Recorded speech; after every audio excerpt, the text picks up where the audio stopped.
Elus tuleb ikka ette ootamatusi, üllatusi ja muid huvitavaid asju, mida me lihtsalt ette ei näe.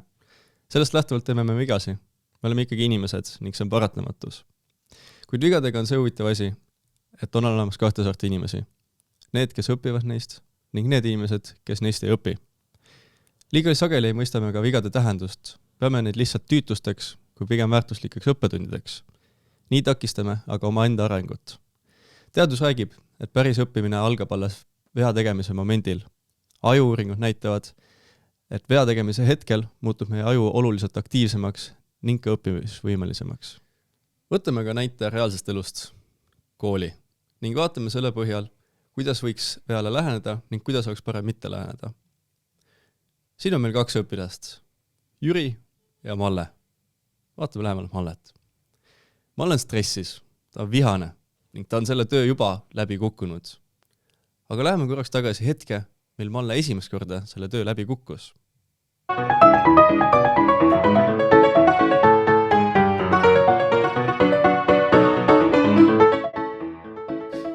Iga kord, kui inimene teeb vea, ilmneb eriline ajutegevuse muster.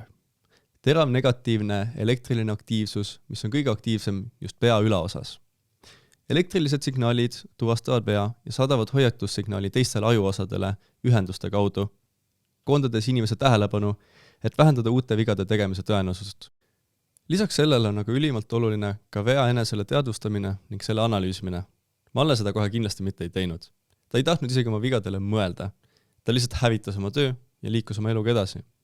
Nüüd aga, kus ta peab seda tööd uuesti tegema, teeb ta tõenäoliselt täpselt samasugused vead, sest ta jättis lihtsalt eelmise protsessi vahele.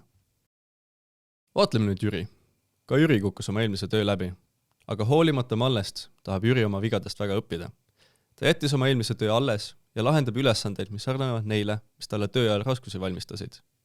Jälgime Jüri teekonda koolist koju.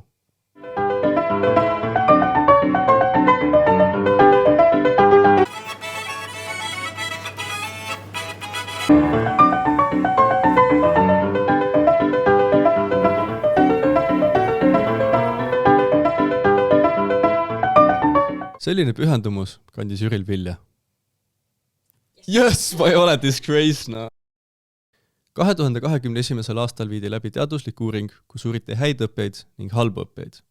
Mis eristas esimese viimastest, oli nende suutlikkus vigu analüüsida. Ja see on ka põhjus, miks Jüri on hea õppija.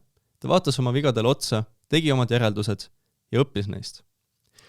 Aga kool pole ainus kontekst, kus need põhimõtted kehtivad. Need põhimõtted kehtivad läbi kogu elu. Tulevad ette ootamatused, mida me lihtsalt ei saa kontrollida ja me teeme vigu. Me oleme ikkagi inimesed. Kuid ainus, mis me saame kontrollida, on see, kas me nendest vigadest õpime ja midagi kaasa võtame. Ehk siis, pole hullu, kui sa vea teed. Oled ikkagi kogemuse võrra targem ja põhiline on see, et sa sellest õpid.